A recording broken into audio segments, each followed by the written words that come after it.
Minister of Finance, Dr. Ashni Singh, met with members of the Central Corentyne Chamber of Commerce last Saturday. More details from Narima Ali. The Minister of Finance, Dr. Ashni Singh, during his visit to Region 6, capitalized on the opportunity to meet with the executive members of the Central Corentyne Chamber of Commerce.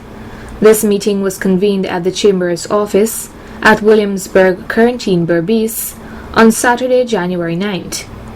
By meeting with these individuals, the minister was able to get a scope of the constraints encountered by the private business sector along the central and upper Corentyne districts. This meeting represents an engagement in which we better understand what the priorities of the business sector is, first of all, or what those priorities are. So it gives us a better understanding of what are the issues that affect the business community most significantly and what they would like to see addressed most urgently to alleviate some of the constraints that they face, which can only be a good thing. We have the same objective, which is development of the economy and improvement of the well-being of people. Further, Dr. Ashni Singh divulged these details. The economy in Region 6 has been facing some severe challenges, largely as a result of political conditions in 2020, and even further exacerbated by COVID-19, which really devastated not just the economy in Berbice, but throughout the country and indeed across the world. Without necessarily wishing to preempt what's going to be in Budget 2021, I think the discussion that I had really was informative and it's going to be useful as we consider policy options and alternatives, and as we consider, relative priorities for investment in Budget 2021. Executive member of the Central Corentyne Chamber of Commerce, who is also a prominent businessman, Mr. Mohammed Rafiq, spoke with the media subsequent to the discussion with the minister and revealed some of the matters that were pinpointed. We recommended to the minister that a lot of services from GRA should be online. Like, for instance, renewing driver's license. People have to go and line up at GRA in Georgetown for about an hour, 2 hours to pay for a renewal of their driver's license. A payment should be online.